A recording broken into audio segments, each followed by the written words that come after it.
எல்லாருக்கும் வணக்கம். நம்ம இன்றைக்கி பார்க்க போகிறது பார்த்திங்கன்னா திருக்கடையூர் அமிர்தகடேஸ்வரர் கோயில் தான். தமிழ்நாடு அப்படின்னு எடுத்துக்கிட்டாலே தமிழ்நாட்டிலே அதிகபட்சமாக கோயில்கள் தான் இருக்கும். அப்படி கோயில்கள்லேயே உண்மை வரலாறு இருக்கக்கூடிய மிகச்சிறந்த கோயில்களில் இதுவும் ஒன்று. அப்படிப்பட்ட ஒரு கோயிலை தான் நம்ம இன்றைக்கி பார்க்க போகிறோம். இந்த திருக்கடையூர் கோயில் என்ன ஒரு சிறப்பு அப்படின்னு பார்த்தீங்கன்னா, இங்கே தான் அதிகபட்சமாக 60ஆம் கல்யாணம், சதாபிஷேகம் அதெல்லாம் நடக்கும். எதனால் இந்த கோயிலில் இந்த 60ஆம் கல்யாணம் நடக்குது அப்படின்னு சொல்லிட்டு தான் பார்க்க போகிறோம். அது மட்டும் இல்லாத உண்மை வரலாறு தான் இந்த கோயிலில் நிறையா இருக்குது. கிட்டத்தட்ட 19ஆம் நூற்றாண்டுலேருந்து கடைசியாக 300 வருடங்களுக்கு முன்னாடி வரைக்கும் இங்கே அற்புதங்கள் நிறையா நடந்திருக்கு. அப்படிப்பட்ட என்னென்ன வரலாறு நடந்திருக்கு அப்படிங்கிறதான் பார்க்க போகிறோம். தொடர்ந்து என்னோடய வீடியோ பாருங்கள். பிடிச்சிருந்துச்சின்னா ஷேர் பண்ணுங்கள், லைக் பண்ணுங்கள், சப்ஸ்கிரைப் பண்ணுங்கள். இப்போ நம்ம இந்த கோயிலில் உள்ள வரலாறு அப்படின்னு எடுத்திங்கன்னா எல்லாருக்குமே தெரியும். என்றும் 16 எப்பயுமே இளமையாக இருக்கக்கூடிய மார்க்கண்டேயனோட வரலாறு. அது மட்டும் இல்லாமல் மார்க்கண்டேயனுக்கு என்றும் 16 வாரம் எங்கே கிடச்சிச்சின்னா இந்த கோயிலில் தான் கிடச்சிச்சு. அதுக்கப்புறமேலு அபிராமி பட்டர் எழுதக்கூடிய அபிராமி அந்தாதி அது உருவாகிறதுக்காக காரணமாக இருந்ததும் இந்த கோயில் தான். இந்த கோயில் இங்கே இருக்கிறனால தான் இந்த ஊருக்கு திருக்கடையூர்னு பேர் வந்துச்சு. அந்த பேர் எப்படி வந்துச்சுன்னு நம்ம பார்க்கலாம். திருக்கடையூர் எங்கே இருக்குது அப்படின்னு பார்த்தீங்கன்னா, மயிலாடுதுறை, பொறையார், சீர்காழி இங்கேருந்து ஒரு 20 கிலோமீட்டர் தூரத்தில் தான் இந்த திருக்கடையூர் ஊர் இருக்குது. இந்த ஊரோட சிறப்புகளை தான் இப்போ நம்ம பார்க்க போகிறோம். நம்ம முதல்ல என்ன பார்க்க போகிறோம்னா, இந்த ஊருக்கு எப்படி திருக்கடையூர் அப்படின்ற பேர் வந்துச்சு, இங்கே உள்ள சிவபெருமானுக்கு எதனால் அமிர்தகடேஸ்வரர் அப்படின்னு பேர் வந்துச்சுன்னு தான் பார்க்க போகிறோம். தேவர்களும் அசுரர்களும் சேர்ந்து பார்க்கடலில் கடைஞ்சி அமுதத்தை கடையிறாங்க. அப்படி அமுதம் கிடச்சோடனே அதை எடுத்துகிட்டு வந்து இந்த கோயிலில் தான் வச்சு அவங்க சரி இந்த கோயிலில் வச்சுட்டு போயிட்டு குளிச்சுட்டு வரலாம், குளிச்சுட்டு வந்து அமிர்தத்தை நம்ம சாப்பிட்லாம் அப்படின்னு சொல்லிட்டு போயிட்டு வராங்க. அப்படி போயிட்டு வரும்போது பார்த்திங்கன்னா அந்த அமிர்தம் என்ன ஆகுதுன்னா ஃபுல்லாக வளைஞ்சி பூமிக்கு அடி வரைக்கும் போய் ஒரு லிங்கம் மாதிரி வடிவில் இருக்குது. அதனால தான் அமிர்த லிங்கம் அப்படின்னு சொல்லிட்டு பேர் வந்துச்சு. இங்கே அந்த பார்க்கடலில் கடைஞ்சனால கடவுர் அப்படின்றதுனால இந்த ஊர் பேர் திருக்கடையூர் அப்படின்னு சொல்லிட்டு முன்னாடி இருந்துச்சு. அது நாளடைவில் பார்த்திங்கன்னா திருக்கடையூர்னு மாறிடுச்சு. அதுக்கப்புறம் இங்கே உள்ள சிவபெருமானுக்கு அமிர்தகடவுர் அப்படின்னு சொல்லிட்டு பேர் வச்சுட்டாங்க. இந்த கோயிலோட இன்னொரு சிறப்பு பார்த்திங்கன்னா, இங்கே உள்ள விநாயகர் பேர் பார்த்திங்கன்னா கள்ள விநாயகர் அப்படின்னு சொல்கிறாங்க. அதுக்கான வரலாறு என்னன்னு பார்த்திங்கன்னா, இந்த அமுதத்தை விநாயகர் எடுத்துகிட்டு வந்து மறைச்சி வச்சிடுறாரு. அதனால் அவருக்கு கள்ள விநாயகர் அப்படின்னு சொல்லிட்டு ஒரு பேர் இருந்துச்சு. ஏன்னா அதை கள்ளத்தனமாக எடுத்துகிட்டு வந்து ஒழிச்சு வச்சதுனால. ஏன் அவர் அப்படி ஒழிச்சு வச்சாருன்னா, இந்த தேவர்கள் எல்லாருமே முதல் கடல் விநாயகர் தான். எனக்கு தெரியாமல் நீங்கள் எப்படி இந்த அமுதத்தை இங்கே எடுத்துகிட்டு வந்து வச்சு சாப்பிட்லாம் அப்படின்னு சொல்லிட்டு, அதனால் நான் இதை மறைச்சி வச்சுருக்கேன் அப்படின்னு சொல்கிறாரு. உடனே சிவபெருமான் அங்கே நீங்கள் முதல் கடவுளான விநாயகரிடம் மன்னிப்பு கேளுங்க, அவர் திருப்பி இந்த அமுதத்தை கொடுத்துருவார் அப்படின்னு சொன்ன உடனே இந்த தேவர்களெல்லாம் சேர்ந்து விநாயகரிடம் மன்னிப்பு கேட்ட உடனே அவர் அந்த அமுதத்தை கொடுத்தாரு. அதனாலேயே இங்கே உள்ள விநாயகருக்கு கள்ள விநாயகர் அப்படின்னு சொல்லிட்டு பேர் இருக்குது. இந்த உலகத்தில் யாராக இருந்தாலும் ஒரு நாள் கண்டிப்பாக இறந்து தான் ஆகணும். அப்படி அந்த இறப்பையே வென்றவர் தான் மார்க்கண்டேயன். இந்த மார்க்கண்டேயனை பற்றி தான் இப்போ நம்ம பார்க்க போகிறோம். மார்க்கண்டேயன் யார் அப்படின்னு பார்த்தீங்கன்னா, மிருகண்டு முனிவர் அப்படின்னு சொல்லிட்டு ஒருத்தர் இருக்கார். அவர் குழந்தை இல்லாதனால சிவபெருமானை தவம் பண்ணி வரம் பண்ணி கேட்டுட்ருக்காரு. அப்படி கேட்கும்போது சிவபெருமான் வராரு. சிவபெருமான் உங்களுக்கு என்ன வரம் வேணும் அப்படின்னு கேட்ட உடனே, எனக்கு இந்த மாதிரி புத்திர பாக்கியம் இல்லை, அதனால் எனக்கு குழந்தை வேணும் அப்படின்னு கேட்குறாரு. உடனே சிவபெருமான் அதுக்கு 2 கட்டளை இடுறாரு. என்ன கட்டளைன்னா, உனக்கு 16 வயசு வரைக்கும் வாழக்கூடிய சிறந்த அதி புத்திசாலி எல்லா திறமையும் உள்ள ஒரு குழந்தை வேணுமா, அப்படி இல்லாட்டி 100 வயசு வரைக்கும் வாழக்கூடிய புத்தி பேதலிச்சு மந்தமான நிலையில் உள்ள குழந்தை வேணுமா அப்படின்னு கேட்குறாரு. உடனே மிருகண்டு முனிவர் யோசிக்கிறாரு. யோசித்து சிவபெருமான்கிட்ட சொல்கிறாரு, எனக்கு எப்போதுமே சிவபெருமானை வணங்கி போட்டிக்கக்கூடிய ஒரு அறிவுள்ள பையன் தான் எனக்கு வேணும் அப்படின்னு சொல்கிறாரு. உடனே சிவபெருமானும் அவருக்கு ஏற்ப கட்டளையிடுறாரு. உடனே அவருக்கும் 1 வருஷம் கழித்து ஒரு பையன் பிறக்கிறான். அவன் நல்ல புத்திசாலியோட அறிவோட வளர்ந்துடுறான்.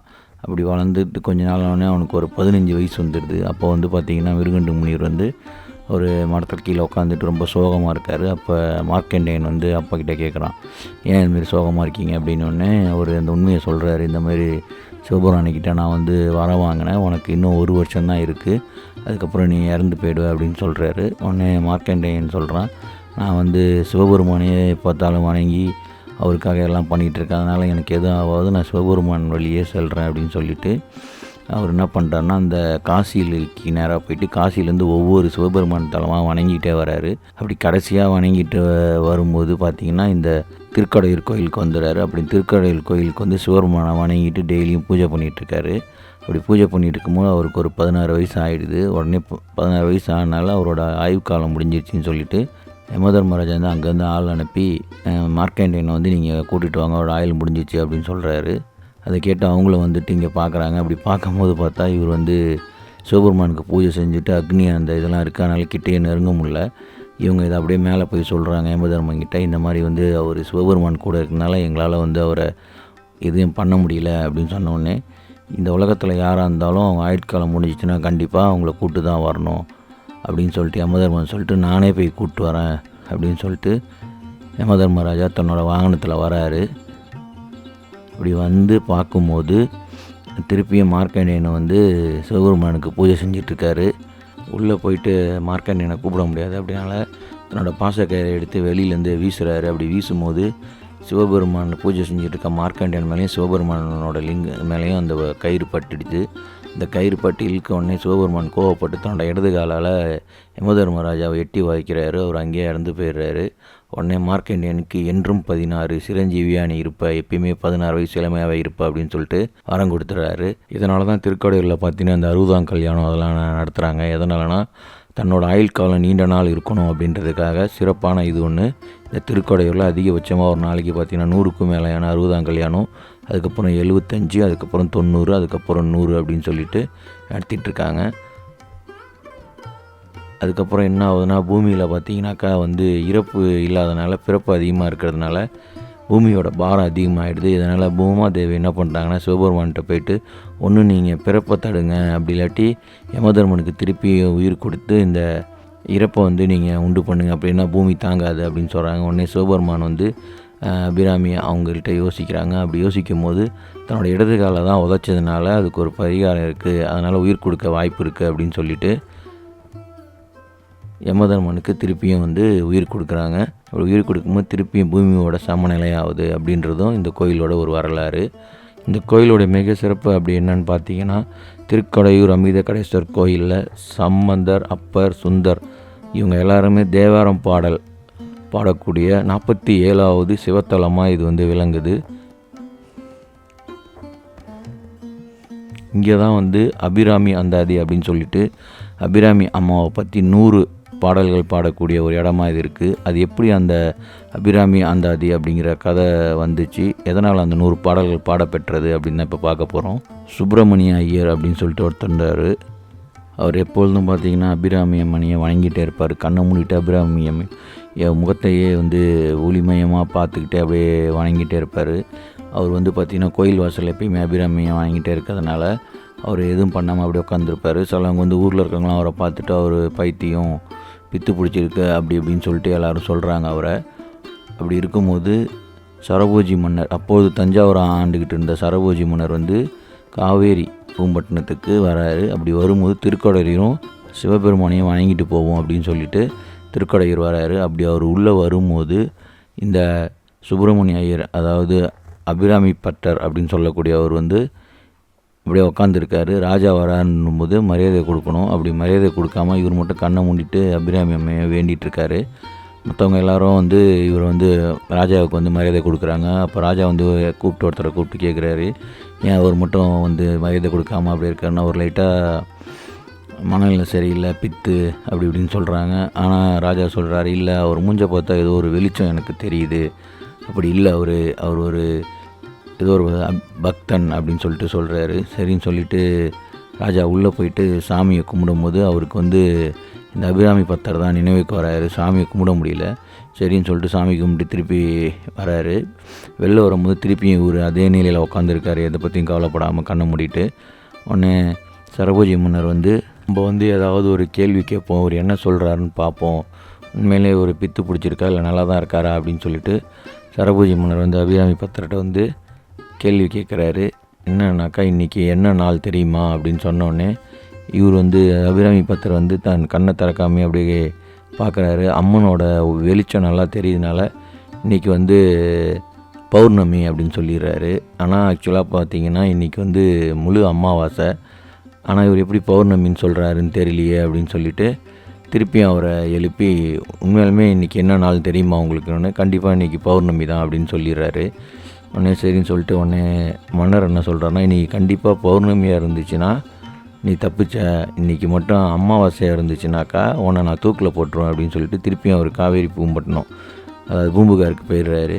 உடனே பக்கத்தில் இருக்கிறவங்க எல்லோரும் வந்து இவர்கிட்ட சொல்கிறாங்க, இன்றைக்கி வந்து பார்த்தோன்னா அமாவாசை, நீ ஏன் வந்து பௌர்ணமின்னு சொன்ன அப்படின்னு சொல்லிட்டு கேட்குறாங்க. நான் எப்போயுமே வந்து அபிராமி அம்மனை தரிசிச்சனால எனக்கு ரொம்ப பிரகாசமாக வெளிச்சமாக இருந்ததுனால இன்றைக்கி பௌர்ணமின்னு சொல்லிட்டேன், இப்போ என்ன செய்கிறது அப்படின்னு சொல்லிட்டு அவர் கேட்குறாரு. உடனே ஊரில் இருக்கிறவங்களாம் எல்லாம் சொல்கிறாங்கன்னா, நீ தப்பாக சொன்னாலும் கண்டிப்பாக வந்து மன்னர் திரும்பி வந்து உன்னை கொண்டுடுவார் அப்படின்னு சொல்லிட்டு சொல்லிடுறாங்க. உடனே இவர் என்ன பண்ணுறதுன்னு தெரியல, நேராக போயிட்டு கோயிலுக்குள்ளே போயிட்டு அபிராமி அம்மங்கிட்ட போயிட்டு, நான் எப்போதுமே உன்னையே வேண்டியிருக்கிறதுனால எனக்கு பிரகாசமாக இருந்ததுனால நான் வந்து இன்றைக்கி பௌர்ணமி அப்படின்னு சொல்லிட்டேன், அதனால் எப்போதுமே உன்னையே வணங்குறதுனால நீ தான் என்னை காப்பாற்றணும், அது மட்டும் இல்லாமல் நீ என்ன நினைக்கிறியோ அது நடக்கட்டும் அப்படின்னு சொல்லிட்டு வெளில வந்துடுறாரு.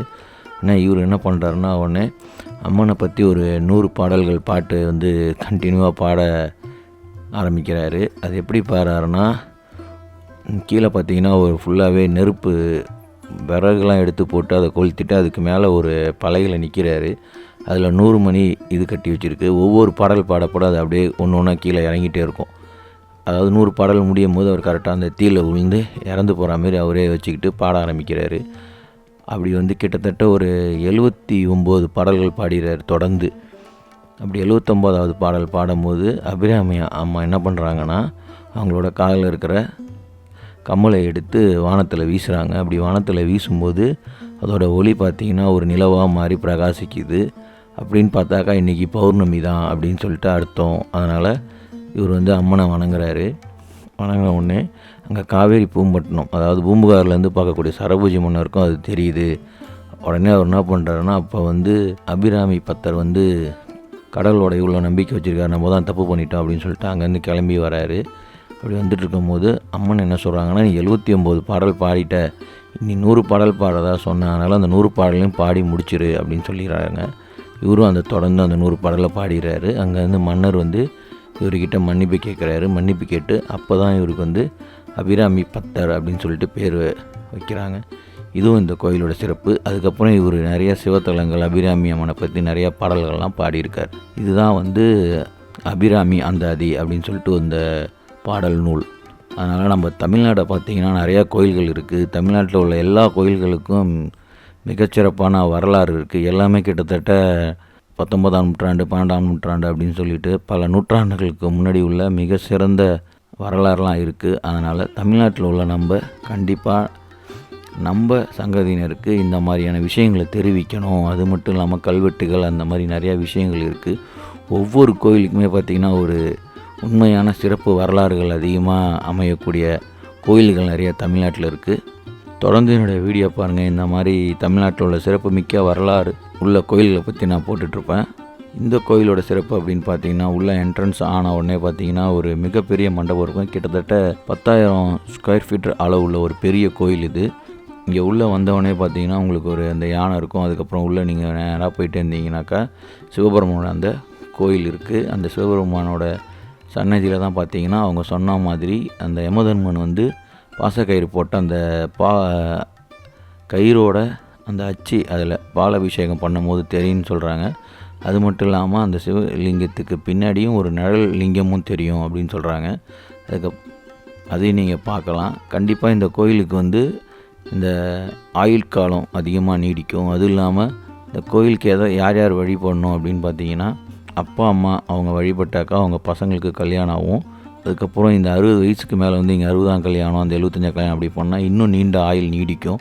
ஏன்னா மார்க்கண்டேயனுக்கு என்றும் 16 அப்படின்னு சொல்லிட்டு வரம் கொடுத்தனால இங்கே அந்த 60ஆம் கல்யாணம் அதெல்லாம் நடந்துகிட்ருக்கு. நீங்களும் கண்டிப்பாக சீர்காழி, மாயவரம், பொறையார், நாகப்பட்டினம் அந்த வழியாக வந்தீங்கன்னா இந்த கோயிலில் வரலாற்று சிறப்புமிக்க இந்த கோயிலை கண்டிப்பாக பாருங்கள். இந்த திருக்கடையூரோட மூலவர் அப்படின்னு பார்த்தீங்கன்னா அமிர்த கடேஸ்வரர், அமிர்தலிங்கேஸ்வரர்.